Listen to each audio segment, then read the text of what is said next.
assume you're both here. It says we, Yeah. so yeah. Shows we're streaming.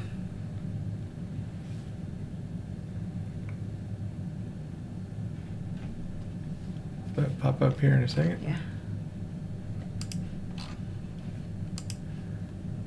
Yep, looks like we're live. That delay always throws me off. Technology. Does everybody see us good, hear us good? All right. Yeah. Oh, Wendy says she just subbed our moderator. You'll be glad you did. Yeah. Yeah. You will. They have great stuff. Yep, definitely follow Honey Tree. So that's Casey and Tori. Hi, Christy.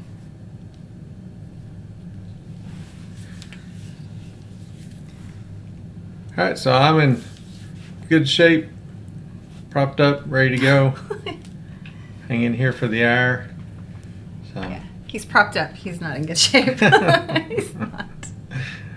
I'm getting better. What are you talking about? I'm in my prime. Right. Right. Hi, Emily. Hey, Stivers. Stivers. We got both of you here. Hey, Robin. Robin. Good to see you. We watched for you on I-44. You never made it to Tulsa, so. They were close. See how close they got? No. Were they? They went to Baker Creek. Well, yeah. All That the is way- pretty close. All the way from Georgia just to Baker Creek. No stops in between. Right? That's not that It's not like there was far. anything else going on in Missouri they went to. So. Yeah. So. Update. I'm up, semi-moving. Update on your back. Yeah, he's improving.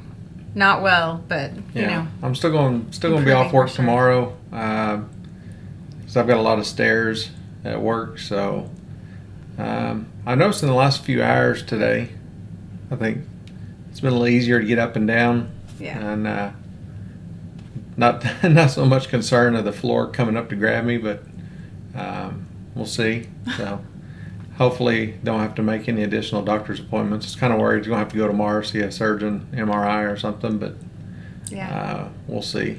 So You're definitely better than you were yesterday.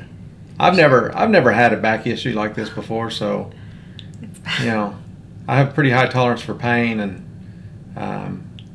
because I've never experienced this, I didn't know, is it kind of the normal for something like this, or you know, when it happened, I heard a couple of cracks and pops, and immediate knees tried to give out, and I knew immediately something was wrong, but I didn't know what. So just trying to work our way through it. So Yeah. hi from Alaska, Serenity Woods. In Ohio. Akira. Welcome back, Brandon's Outdoor. And then Josh Josh. from Australia. Yep, good to see you, Josh. And man, quite a list you put up earlier today of everything you're going to be planning. Hi, Patty. So it looks like we're getting a little bit of a crowd built Yeah. up here. So we have a topic to start the day off with, but we also have, I guess, some news. I don't know. It's unverifiable. It's Oh. so we think we hit the watch hours to be monetized, which, you know, in grand scheme of things, it's a big deal. But it's not a big deal. I mean, It's a goal that yeah, we have a excited list to of reach, goals of things we're trying to do, and that's one of them. And you know, to some people, it's not that big of a deal. It's not, you know, hey, just putting out the content or whatever. For us, you know, we put all these milestones and things to work for because it's motivating to work towards something, right? So the first 100 subs was a big It was one. really exciting. Yeah. 1,000, 500, 1,000 subs, and of course every milestone of subs beyond that. But then, you know, the watch hours. Really, the first major milestone on watch hours is past. Hey, we got 5 views on that video. Right. It was, hey, try to get the 4,000 watch hours. So Yeah. we've been working at it, and we've had a lot of help over the last week or so. Yes. And it's, you know, I don't know if everybody with a YouTube channel is familiar right now since about the 7th, so about 4 days worth. They've had some issues with real-time data reporting. It's very unreliable. Numbers aren't matching up, things like that. So one area shows we got the 4,000 watch hours, another area doesn't, but it's right there, within a matter of a single-digit number of hours. So I think we may be there.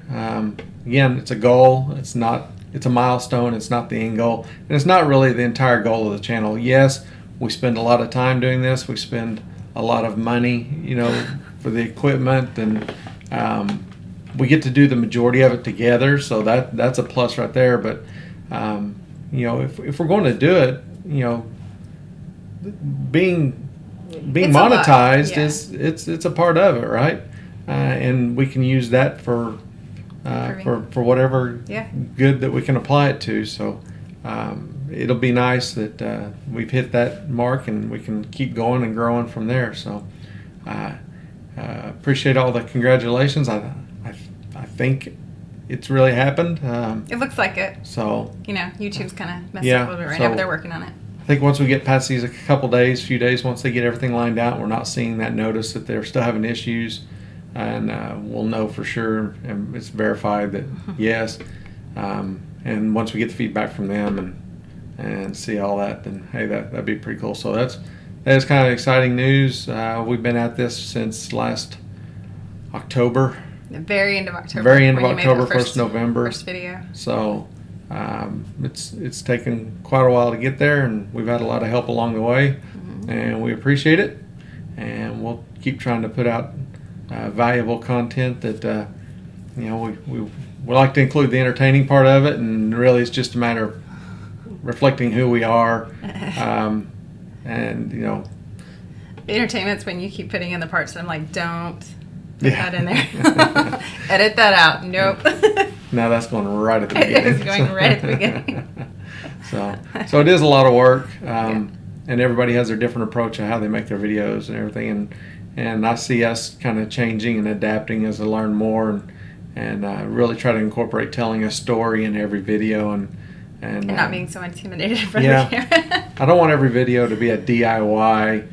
No. Something you would rent from the library to learn how to do something. It's it's got to have some form of entertainment to it, but our objective with Heirloom Permaculture is to educate ourselves, educate others, and have a positive impact. So if you can keep people engaged and make them feel enabled to be able to do these things, then that's meeting the objective. So that's what we're after.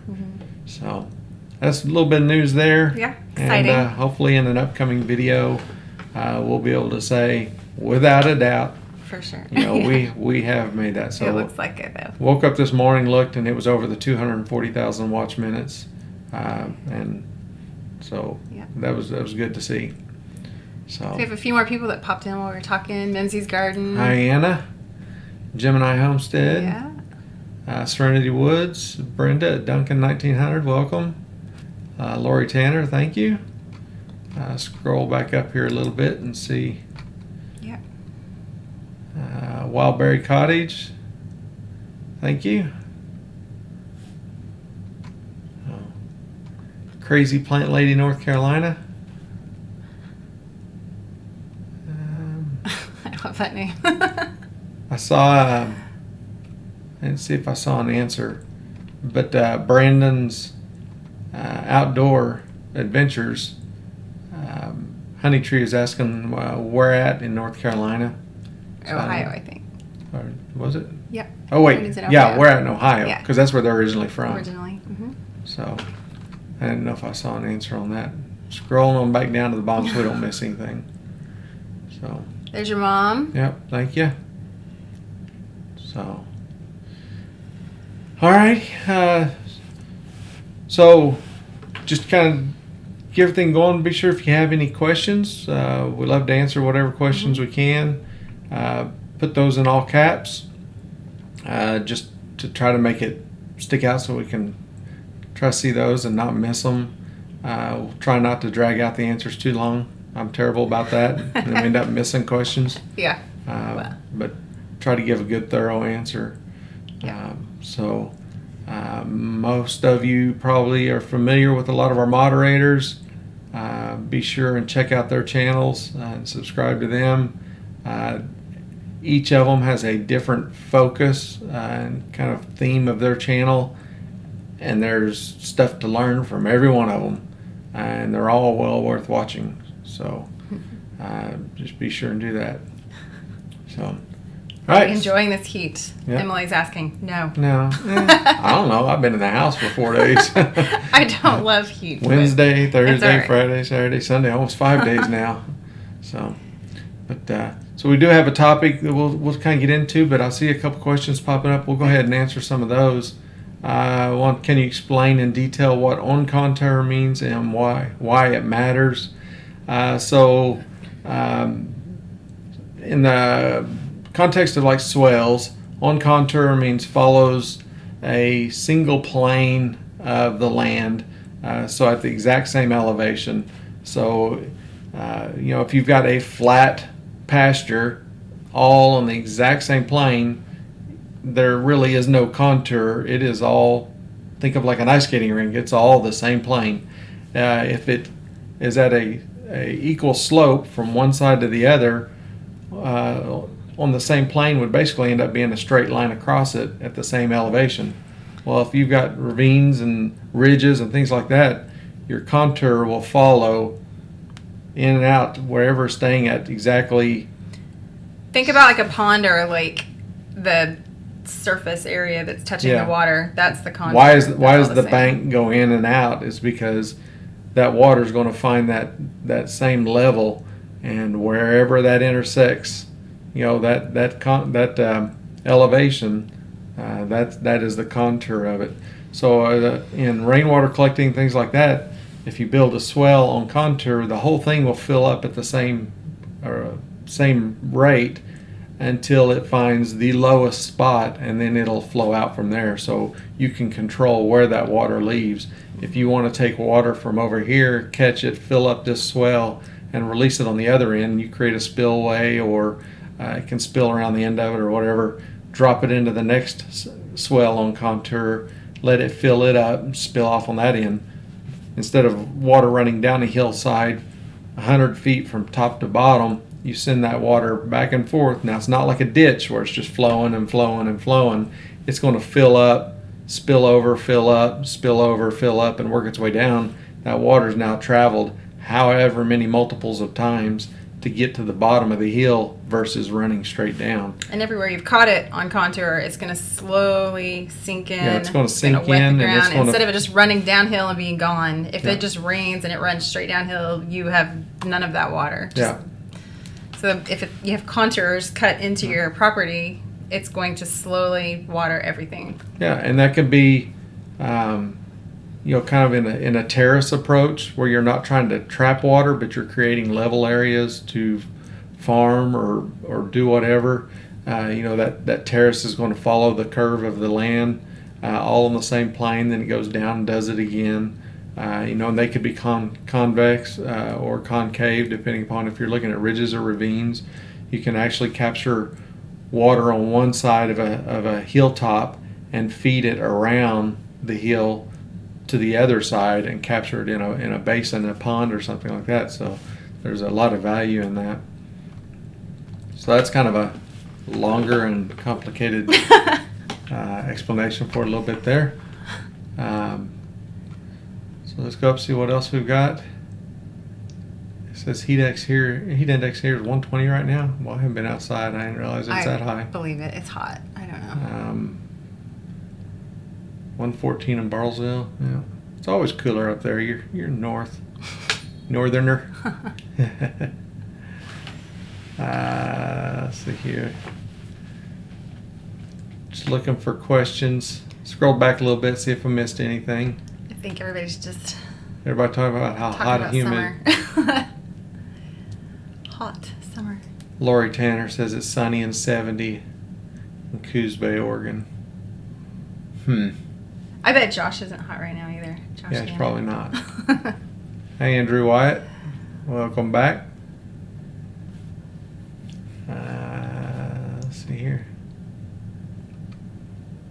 All right, so yeah, I think we're back down Back to the beginning. to the bottom here. So the topic that we brought with us today, you want to go over the way you had it worded? Yeah, it was just kind of, how did I have it worded? I'm not sure. Looking at your spring, summer gardens, what did you learn? Did you have successes, failures? How are you going to move forward with that in the future to, improve on, or maybe you already figured out a great way that you can share with others. So it's kind of what we were talking about tonight. And we're in zone 7. Yeah. Where do you look? Yeah. What zone are you in? We're in Yeah. zone 7. 7A if you split hairs. Right. So some of the things we learned this year, we have our food forest, and we love the way it operates. Yes. And we've gone over a lot of the benefits of it. I think one thing we've learned this year is it's very productive. It's very beneficial. It is doing the things we want it to do. Yeah, it kind of takes care of itself as far as water and all of that. It really does take care of itself at this point. Unfortunately, we have a goal to build a successful, ever maturing food forest, and it's small scale, and it's doing that. And I feel like we've been successful at that. We also have a goal to try to get to 100%, and that's a very, very ambitious goal. It is. It's difficult to get to that, honestly. And it take a lot of, I don't say diet manipulation, but there's a lot of things we buy that we won't be able to replace. You have to get used to eating what you can actually grow. Yeah. So we'd like to get to 100% of off-farm or on-farm food production within the 1 acre, if we stay right here. Very ambitious, and we realize that. Super ambitious. I know it can be done, though. I don't think we can do it in that model alone. So, well, part of the problem we're having with doing it now in our current food forest situation is it's growing just like it should, which means it's creating too much shade for a lot of your typical annual vegetables that you would create or you would grow, So it's doing exactly like it should. So a lot of the perennials that are happy under that big tree that's finally getting big and shading everything out. And there's a lot of things that will produce to their full capacity in that environment. So I think we need to keep that environment, and we need to target those plants and berries, whatever we decide for that environment. But I think we're going to have to augment that with something that is more of a high production, higher efficiency method to get to where we want to be. And I don't feel like it's a compromise. I feel like it's doing the right thing to meet our goals, putting priorities on our goals. And what are we wanting to do? Are we wanting to be purely ideological and say, if I can't do it in this pure permaculture method, I'm not going to have it? Or am I willing to broaden my horizons and say, this works great here, I'm making a very positive impact, and I'm accomplishing and I'm improving things that can be done, and if given the opportunity, I could scale it up to a point to where it could meet all of our needs. I just can't do that here. Well, what can I do here to meet our current goals? So we're looking at implementing another area with a more high production, quick turnover. It'd be kind of a smaller scale market garden approach. And boy, do we know a couple of people that could probably help us out with that. Yeah.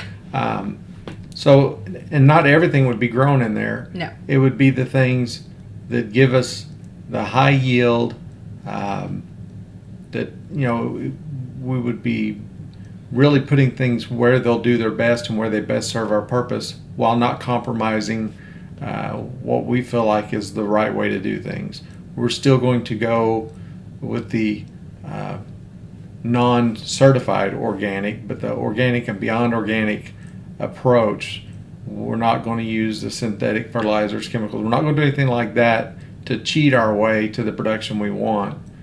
We're still going to go after it, looking at our core values and roots of what do we want to put in our body and what are we not willing to do. Yeah. And how can we make it work, doing those things. Well, and like we've always said, type of garden that's the best, because we get asked that question all the time, what kind of garden should I have? Well, what kind of garden do you want? Yeah. We do want our permaculture food forest, and we're going to keep it because it's excellent for our perennials, our fruit trees, all of those things that we're growing.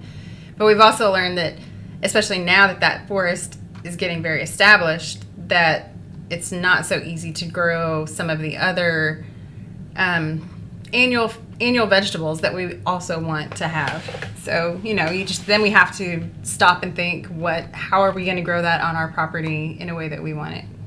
Yeah. So there's a lot of ways to do it.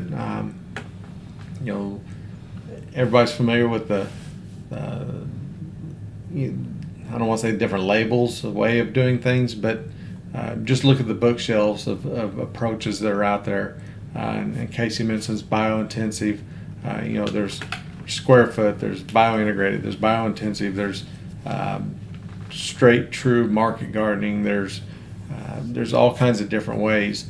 And we're going to have to sit down and look at what do we need to produce, what is the yield per square foot that we can accomplish, what are the necessary inputs, what are the costs, because we're not looking at this point to market any of it and turn any of it into income. Right. We're still going to try to retain a lot of the neighborhood/community garden aspect of part of the property, so that's still available, and doesn't keep us from reaching our goals of meeting our own needs, but it's still there available. So that amount of square footage kind of has to be set aside.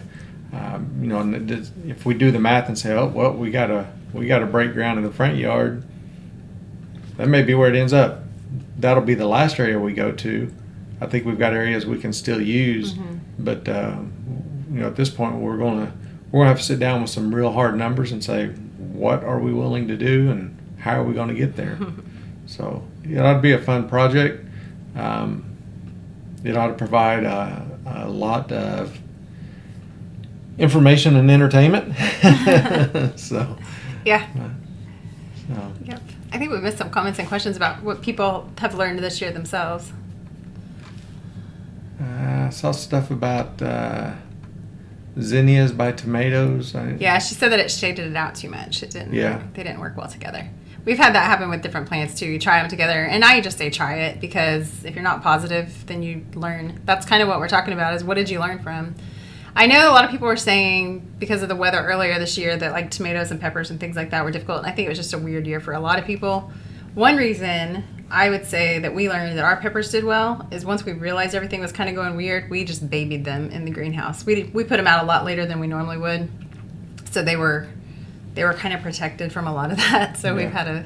we've had a great success with our peppers this year, but it was just kind of adjusting to the situation. Yeah. So I can tell you some of the things we won't do. We won't be doing. We won't be doing like a hydroponic setup to produce a large amount of greens or anything. I want all of our food to come from the soil in one method or another. Aquaponics, I'm not against it. It's just, it's not what I want to do here. I want to for us, go after how can we accomplish it in the dirt? How can we improve the soil, improve the life in the soil, and grow from there? So that's those methods are what you'll see from us here now, anyways. So that does set some of the limiting factors of what we'll do. And we're still undecided on exactly what we're going to do. But I can almost guarantee to some degree there's going to be a certain size of what people would consider a market garden. Mm-hmm. So, what that'll look like. It's not going to be still in the plans. We have to figure that out. I don't think we don't have a good spot for 100-foot rows, so it's going to be shorter. It's going to be a little different, and we've just got to figure out what it is that's going to work, and what the yield will be, and how quick we can turn it over. And I don't know. That's one of the unknowns. Yep. So, hi, Karen. Kira says she learned to direct sow okra. Yep. That one's one of those. I made the mistake with peas. At least I know from our own experience. When I try to start peas and then move them, they don't do well. So those I also just direct sow. They just don't move well. Yeah. That's kind of what I like about the little failures, though. I mean, I wouldn't really call it a failure because you get out there and you try something and you learn how to do it right, or how to do it right for your area, even, because what might work for somebody may not work for you. We'll catch you later, Wendy. Yeah, the air conditioner's out of my truck also, so I can relate. Yuck, yeah. That's why you're saying your back hurts, so you can avoid the 120 heat index. No. Give me just a second here. I got to sit up a little bit.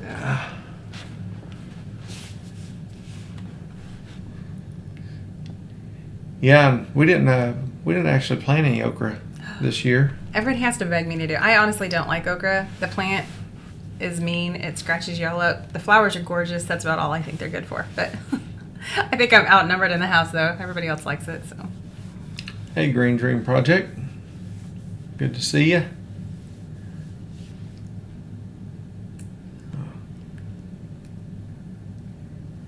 So what other? Onions were one of our failures, and we've actually been We studying that always- up, and we've got some good ideas now. So we grow onions every year, Mm-hmm. And we've had good years. We've had better years than others. Right.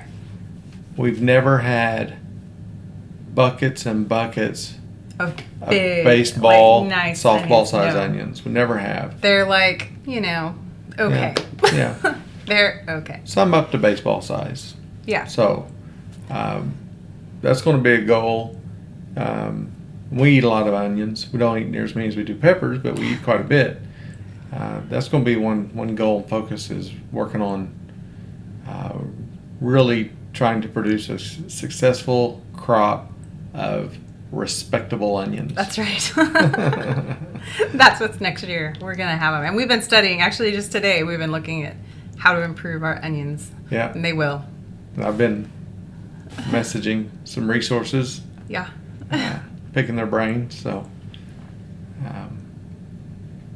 can you utilize more of the side yard if you redo the septic? Yes. So for those that don't know, and I think we've talked about before, we do have one of the aerobic septic systems. It was here when we bought the place. I don't know if I would assume it originally had the standard leach field, because everybody else around here does, and because we're at the lowest spot, it probably wasn't perking well, or they're having problems, so they switched over to the aerobic. So we lose a lot of that ground. I did think about and did a little research of going to a drip emitter system on the aerobic. They can go in, trench down a couple feet, something like that, and put in drip emitters. It's extremely expensive to convert. It's not as bad on the original install, but very expensive to convert. And there's also evidently a lot of problems depending upon your soil and all that, of getting clogged emitters and maintenance and everything like that. So we could probably gain some use of the area. The way I've got it set up now is we do have a defined area where the sprayers go, that we avoid a big area, and we can still use that. We don't give them a full 360 pattern. They still get all of the square footage they need for the size of the system. But yeah, that's kind of been a thorn in our side, and we knew it going in. But well, honestly, when we first moved here, we weren't gardening as not on the intense scale. as we are now. And I'll tell you what, really. I wish we had more space now. The place where the previous owner had his tomato plants Oh my goodness. was about 6 feet from one of those spray heads. Yeah, gross. And first time it kicked on, it went 360 right over that, and I just know that was spraying all those tomato plants. And no thank you. Yeah. So yeah, we might still be able to squeeze in some okra for the fall, but Yeah, and Sharon's got a good idea there. I might do that. Just scroll back. Just covering your no, right there at the bottom. Knee-high socks with holes in the end to cover up your arms. Oh, that okra is so mean. It just tears. So you up. I don't like it. a lot of people don't do as your okra's growing, starts to get tall, is cut all the bottom leaves off. Yeah. Tree trunk it. Then you don't have to fight it. Just stay below the production, and you still got to reach through some leaves to harvest, but you're not crawling up inside this abusive plant that gets you all itchy. But yeah. Casey says he's got one more trick for onions. You're gonna have to talk to him later. Yeah. They're gonna grow well next time. Yeah. So yeah, we're definitely gonna have to plan ahead. So Yeah. I think one thing we'll do is we're talking about starting from seed instead of from sets or plants. So let's see here. Have we missed any other questions? I'm sure we have. We get to talking and miss things. Wendy, if you're watching on the road, be careful. Yeah. Listen, don't look. Lori says she doesn't have squash bugs.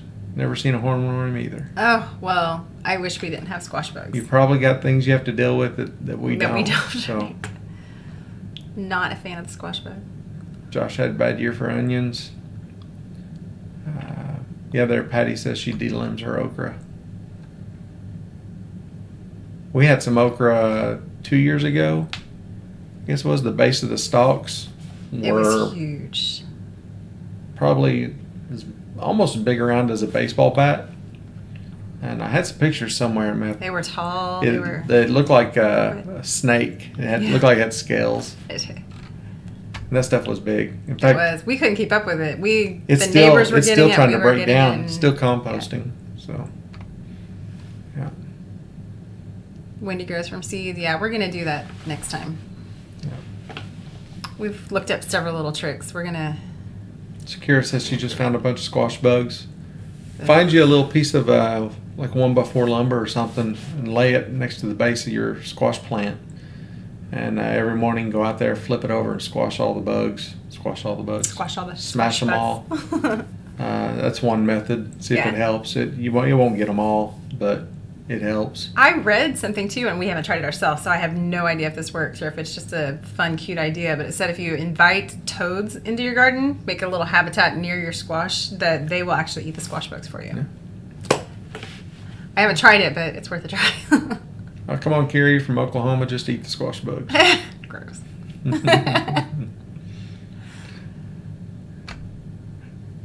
Fry them up, a little butter. That sounds nasty. Hey, you ate cricket pizza. We all did. Yeah. We all ate the cricket pizza. We've eaten bugs. Smash them. Yeah. Put little green frogs in my chard planter and other planters, and they kept bug damage to 0 on my leaves. That's good. Yeah, I mean, it made sense. It seems like something worth trying. I don't know if tree frogs, what they'll eat, but man, we've got a ton of those. Inundated with them. So they don't eat squash bugs. Sometimes it's hard to go to sleep. We've got so many tree frogs out, and I think there's a couple that live right on the window of our bedroom. So. I don't think Kara likes your idea of eating the bugs. Well, Kara, I didn't want to say he's from Arkansas because, you know. Hi, Janet. Being from Arkansas. Welcome. Hello, Janet. Need more toads? Yeah, we need to figure out how to do that too. It's toad abode, I think is something what I said is one of those, fun little Pinterest finds or whatever. Yeah. Just make them a little environment where it welcomes them in near your squash plant. Pond in the backyard. Yeah. So. Cricket pizza. Janet. Cricket pizza. Good stuff. We did. It's fair food. You know how that goes. Yeah. It's $5 for a slice of pizza, $3 more to put 6 crickets on it. I'm laughing at you, but I'm also laughing at Casey's comment. You have to make the ecosystem Totally acceptable. Hey, if it works, I'm happy. Don't worry, Tawana. That was purely at Kira. So. Yeah, I was born in Arkansas, so he's just being rotten. Yeah. That's where all my family is, for the biggest majority. You know, Jim Green Dream. It's kind of funny that he says he's getting a ton of toads out there. I mean, I wouldn't think of them being out in the middle of the desert. Yeah. But I guess monsoon season, and who knows.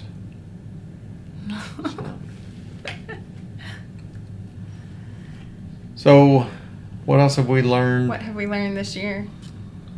That elderberries love the rain. Yeah. We had some other things that weren't very happy, but I am swimming in elderberries this year, and I'm not sad about that. Yeah. And you haven't made any syrup yet. No, not yet. I will. We've been too busy with peppers. Yeah. So, speaking of which, we do have a video coming out tomorrow. On our pepper successes tomorrow. Tomorrow morning, so watch for that. And I think you'll like that one. Not giving anything away. So. Tori would like to know how we incorporate herbs in our garden. The biggest thing in our main food forest garden is we just have mint growing everywhere. It's kind of a ground cover and we let it go. If it starts getting too invasive, we just kind of mow it down, which smells fantastic, and it helps choke out some of the other stuff we don't want. And it attracts pollinators like crazy because the flowers on the mint. And then as far as any other herbs, I have my herb spiral. You can always plant It's a little bit of basil by a cherry tomato plant. Yeah. Right? And carry cheese. Carry some mozzarella out there. Just a little chunk of cheese, a little piece of basil, He's cherry tomato. right now, so just ignore it. Have you a little caprese snack right there in the garden. I think it's a pretty good idea. It's not a bad idea, I guess. That's funny. Yeah, I don't really. I mean, I know you can put a lot of herbs all throughout your gardens, companion planting and all of that. I just have most of mine, with the exception of the mint, which we have everywhere. I have most of mine in an herb spiral right up close to the house because I use it. It's easy access to get to for the kitchen. Right outside the kitchen. Yeah. So I can run out and grab whatever it is I need for that meal. Yeah. And it's needing some attention right now. It is needing some attention. It's been directed in other places lately, and I need to clean that up. Yeah. So we used to, through our vegetable garden, we used to have a ton of marigolds. We had nasturtium. Mm-hmm. We had, this year, because we were, we kind of moved everything around quite a bit early on. Still trying to get everything established. We ran the chickens through there later than normal. We didn't get to put a lot of things back in we normally do. We were really focusing on the food production. Hey, Broussard, welcome.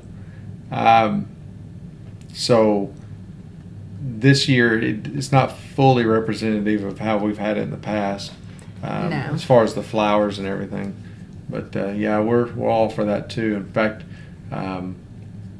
last year, between sunflowers, marigolds, mustard that we let flower, the nasturtiums, the mint, what else? There was a ton of flowers. All over that garden. It didn't even, at times it didn't look like a vegetable garden. It looked more like a flower garden. So, Yeah. So. Yeah. Yeah. And we let a lot of the cilantro go to seed and gathered that. Yeah, because I don't know who knows or doesn't know. Probably everybody knows, but if you let cilantro grow and go to seed, then the little berries at the top are actually coriander. So we let it do that a lot, and we'll that was in our main garden, So we'll let that happen, and then we ended up with jars of coriander. I'm Mary Ellen Wilson from Sherwood, Arkansas. I don't remember who it was, but I saw somebody ask how we store and process the elderberries. Right now, I am just bringing them all in, washing them, and freezing them. And I will be turning them into elderberry syrup later. I have a recipe that, I don't know, I'd have to look it up. And it's three quarters of a cup of elderberries. I remember that much. 3/4 cup if you have dry elderberries. If you use Oh. fresh or frozen, which is what I'm going to do, just because for me that was a lot easier. I just clean them and then freeze them. It's a 1.5 cups, but We got plenty. yep, we have plenty. Yep. Oh, yeah.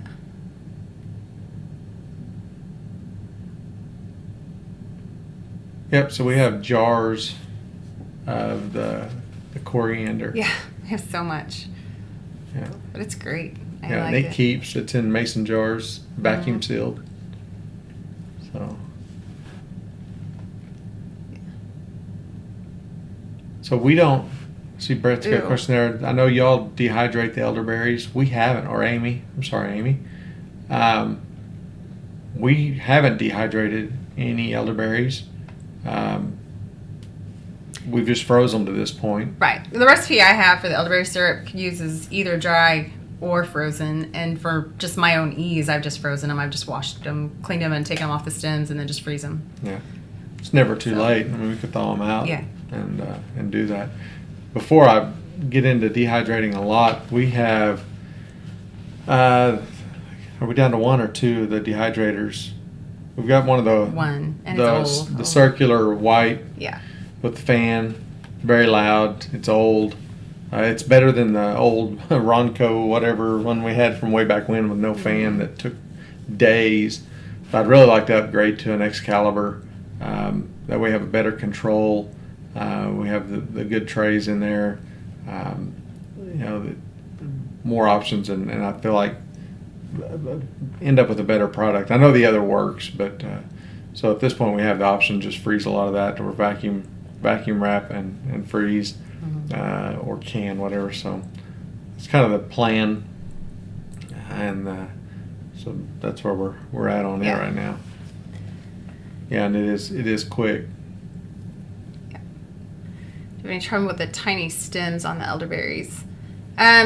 I mean, other than it's really tedious to get all of those tiny little berries off of there, I haven't had any issues. And the recipe that I have for the syrup that I'm going to make use them to make. Sometimes I don't speak well. Anyway, the recipe, you cook it and then you strain everything off. So I will just make sure that nothing gets in there. So I haven't had any issues with that. Yeah. It's been really easy for me. Yeah, he hasn't done anything with the elderberries. The girls have helped her out with that. So. Yes, it's just a tedious job. They're just so tiny, and you have to get every one of them off, but it's not really a problem. Yeah. Yeah, there's a lot of options out there on the dehydrators. So. It'll be coming eventually. Yeah. Yep. Just different priorities. Yeah. Different things. Just made another investment. I was hoping to have this set up to where I could show you all today, maybe in a future video or live, a service that we're going to start offering. We're going to do around here first, and then start adding this in. We're all about the whole approach to permaculture, I guess you could say. Not just the grow the food, but the alternative energy, the conservation, the recycling, compost, upcycling, everything. So one thing we're wanting to do, and we're going to start here, a big part of upgrading to the alternative energies and everything is really reducing how much energy you use. So we've gone through and upgraded everything to LED lighting. We haven't made the upgrades to we talked about the hot water yet, or things like that. So we're trying to upgrade things as we go. But one thing we're going to do, you can see her there, Bye, crazy plant lady. Thanks for coming. is there. You can see right there an area that needs some work. Energy loss. We're going to do, it's a thermal camera, and we're going to do thermal surveys, walkthroughs, and help people find where the heat's getting in or the heat's getting out, or where they've got leaks, you know, you also can spot electrical issues, things like that. But this is more about energy conservation and really tightening up their house and help save money. So we're going to use that. We're going to start here and work on our own projects here, learn a lot with the application, and then start helping other people with that also. Yeah. So that's going to be a new little addition to the things we're trying to do. So Yep.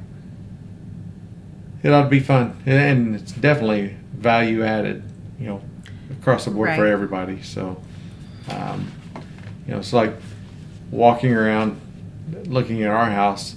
There's areas we knew that heat was getting in, or in the winter, the kitchen, one corner of the kitchen was super cold.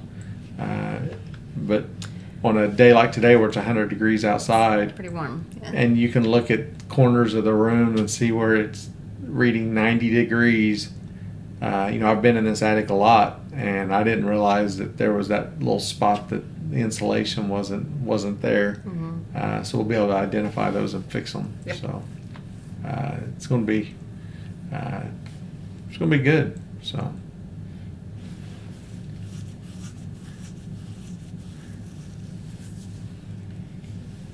Maybe we'll have to go up and check Kira's house to see if it really is all yellow and orange. Ours wasn't a lot more areas than we thought. Yeah, it's a little different. Still on 74, and it's 82 in there. Yeah. Yeah, we've talked about buying one of those cameras for quite a while, and you know, I think there's really no way to fake that. I mean, you can't. You could just throw hundreds of dollars of insulation at something, and we might still miss those spots and not know. So Yeah. it's good to be able to see behind the scenes. Yeah, to see exactly where it is. I mean, we know, like you said, some trouble areas, like in the kitchen. There's one spot on the floor that we've checked the temperature of that area, and it's like 40 degrees on the floor, which is ridiculous. So now we'll be able to see exactly where it needs to be fixed. Yeah. Oh, it's a 107-year-old house. Yeah, it probably needs a little insulation and work. I know where there's one a lot younger than that. Which one? Here. Everything's all set up. So, I'm not trying to get any closer to the camera, just adjusting here. Any other questions?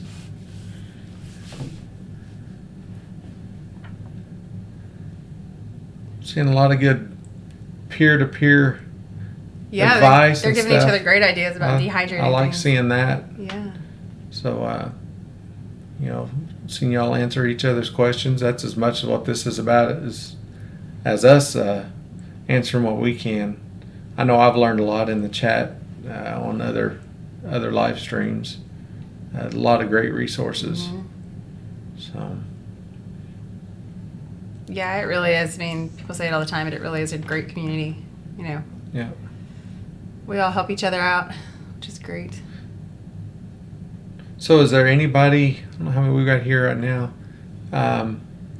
anybody in the chat right now going to be going to the Mother Earth News Fair in Topeka, Kansas? It's, what's that, third weekend? 18th, 19th. 18th and 19th Let me see. of October. Is that the right days? Yeah.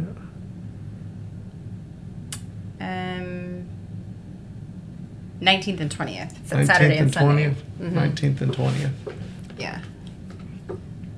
Yeah, I'm sure Casey will go out in the greenhouse and look the see coop. where we're Yeah, we can losing check all kinds of losing areas. heat, where we're gaining heat.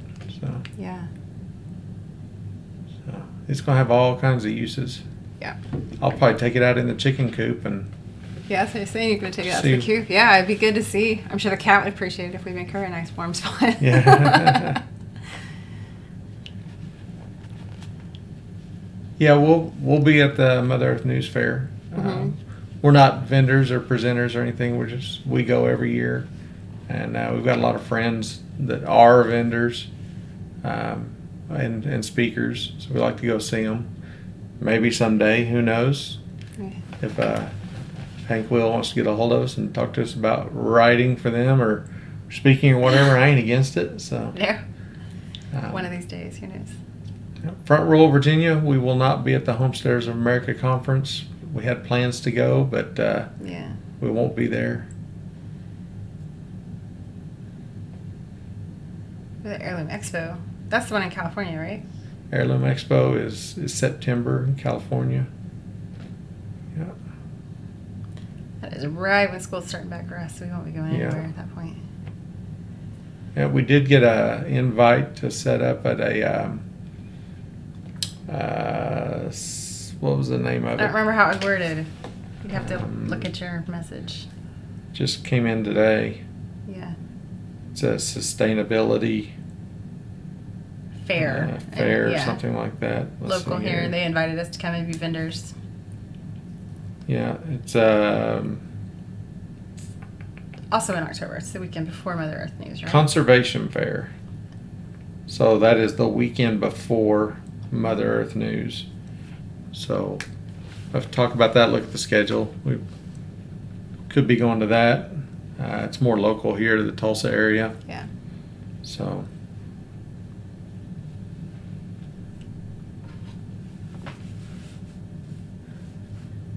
No Dough Acres going to the Mother Earth News in Belton, Texas. I assume it's still going to be in Belton. We talked about going to that one.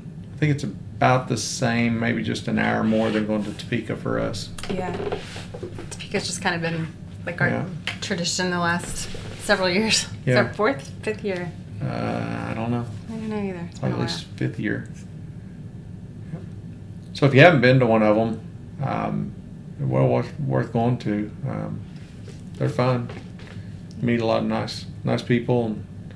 And, the schedule of speakers can vary. Some topics are really kind of entry level, and some are a lot more in depth. They almost always allow a Q&A session, and at that point you can ask however in depth of a question is, what you personally need to know. The speakers usually have booths also, so you can go speak to them one-on-one. Last year we got to see Temple Grandin. Yeah, Which we got to meet That was Temple pretty Grandin. exciting. Yeah, to neat. get to meet and talk to her for a minute. And we watched Joel Salatin butchering chickens one year. Yeah, we've seen him a couple years. Well, that year he actually did the hand, or the Yeah. butchering right there. That was So we've met him a couple times there now. Dan Cheeris, Daniel Halsey. There's a lot of people. Yeah. So yeah. Yeah, we do have to We could drive do through that. Bartlesville. Yeah. Dave is asking if we're going to show the repairs once we find our cold spots, fix our cold spots. We could do Yeah. some videos Yeah, talking depending about on that. what it is. It's kind of rough getting around in the attic, so I figure out a way to get a camera up there, and I'll probably wait till it cools off a little bit before I get up there. Make it harder to identify whether or not I really took care of it, but Yeah, man, it's brutal up there in the summer. it is pretty bad. So Bye, Patty. Thanks for coming. Just got to go do chores.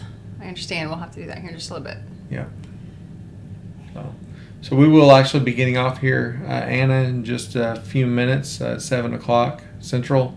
Of course, most of y'all probably know right after us is Jess and Maya, Roots and Refuge. They're Sunday Night Live at 7 p.m. Central. I assume they'll be on. They made a quick one last week while they were on the riverboat cruise, so I don't know why they wouldn't be on tonight. So yeah, I'll if I run into Nick, I'll try to convince him he needs to go to Topeka. Yeah, absolutely. It's fun. We enjoy it. I say it's fun. I think a lot of the almost schedule's every- already online. You can get on there and look at a lot of the topics and see what all you'd be interested in. And the last couple of years, they've had hands-on classes Yeah. too. So if there's something you're interested in, those tickets do cost a little extra. You have to get a little ticket to go to the hands-on. Yeah. But you can do. I think there was like making kombucha, and I Yeah, know there's all there's kinds making of stuff, butter, and cheese there's and- all kinds of things that you And do. a tip on that, if you go to their website and sign up for their newsletter, you can actually get a weekend pass for $10 versus the normal $30. So go to motherearthnewsfair.com, sign up for the newsletter. You'll get an email, and there's a link in there. You can go in and buy a weekend pass. Kids are free, 17 and under is free, but for adults, it's $10 a piece. You can always also get a package that I think is $30 at that discounted rate, and you get a flash drive of all of their articles dating back to 1971 or something like that. Yeah. So we did All that the the first articles. year, got the thumb drive. Since then, we've just bought the passes, the wristbands to get in. But look for that, and you could save you some money. So, and then you get coupons for their bookstore. Yes. And the bookstore is huge. It's huge and Covers all topics, and a lot of the authors that are there speaking, they'll have book signings and things like that. So you can get discounted subscriptions to all their magazines also, $10 a year. I think it's a 20% coupon. 20 or 25, something like that. And usually there's one per wristband. So we end up buying a lot of books every year. So Kira was saying that we have to drive through there to get up to Topeka. So we could come say hi, and then they can jump in their car and go to Topeka too. Yeah. Yeah. We got just a couple minutes before they're about to be live, and be sure to check out our moderators. I know we've already said that, but if you haven't, definitely check out their channels. Yeah, so we've got Honey Tree Farm. That's Casey and Tori Ostwich at Conover, North Carolina. They have a production market garden. They're in their first year on that particular farm. Their channel features the building of that farm through the first year and beyond. Tons of great information. You got Kira, that everyday Kira, small urban homestead with chickens, quail, gardens. She does kombucha, all kinds of things. Be sure to check her out. Yeah, we got Broussard Homestead. They're down in Lake Charles, Louisiana. All things homesteading. Can't go wrong checking out their channel. Grammy Karen, she is the brains and the driving force behind Stivers Homestead. And you could tell them I said that. They were on here. They may be. Yeah, they may still be on here. So Grammy Karen, she's great. She's a moderator extraordinaire across many channels. And just absolutely wonderful person. We got to meet her in person at the Shindig. And great person. Yeah. So we did have Stivers Homestead on here earlier. I don't know if they're still on here right now, but Kentucky Homestead, be sure and check out all the stuff that they're doing. Another great channel. We've watched them grow just rapidly over the last 8 or 10 months. They're doing great. Just kind of scroll back through here, see who else was in here. I think that's all the moderators that were in here tonight. We appreciate them being in here and helping out. I think that's all of the moderators. So be sure and go see all those.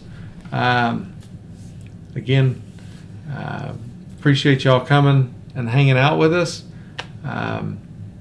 We'll be going over to Roots and Refuge, and hope you all do too. If you do, get over there. Be sure and tell them we sent you over, and then they can give us a hard time. So, but get your questions ready for next week. We'll be back Sunday, 6 p.m. Central. Next Sunday, we do have video coming out tomorrow morning. Be sure and check that out. It'll come up at 8 o'clock Central Time. So you don't want to miss that, and we'll see you. There's Stivers. Yep, they're there. Here. So said the kids kept needing them. We know how that is. Yep. So, all right. We'll see you all soon. Appreciate all the support. Thanks for helping us get over what we believe is the threshold for monetizing this channel and everything else that y'all have done to support us. And we'll try not to let you down. We'll keep it up. So, y'all have a good one, and I guess we'll see you next week. Yeah. And tomorrow morning. And tomorrow morning. So. Thanks, guys. Bye. Bye.